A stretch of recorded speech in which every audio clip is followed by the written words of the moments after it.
বাস চড়া মানেই যুদ্ধ করা, লং জাম্প প্র্যাকটিস করা, দেহের অর্ধেক বাসের বাইরে রাখা, পায়ের উপর দাঁড়িয়ে থাকা, এই যন্ত্রণার যেন শেষ নেই।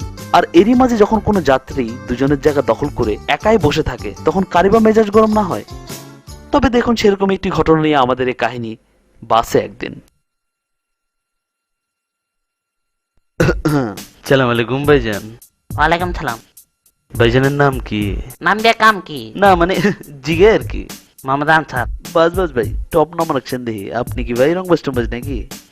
না ভাই বেরাদার, না চাচারা মামুরা, না। ভাইজানে কি বিয়ে করছেন? আর মেয়ে পরিবার আবদান কেলা চেতেন কে পেটে কি কিরমি আছে? থাকলে অসুবিধা কি? না মানে জিগে আর কি, সালা সম্মতি বিধে কেউ রংবাজ টংবাজ থাকবার পারে তো? নাই। ইমানে কোন কইলাম তুই মানে কচম করে কোন? আরে হালা কইলাম তো কছম। তাহলে হলে সোজা বয় তো ছড়াই বলছিস কে? বাসটা মনে জন তোর বাপের সিধা বন হইলে ঠেঙ্গের নলা ভেঙ্গা বাচ্চা তোর হালাই দিমু। হালায় মাছে খারবার পারে না, হালায় চেগায় বলছে সোজা।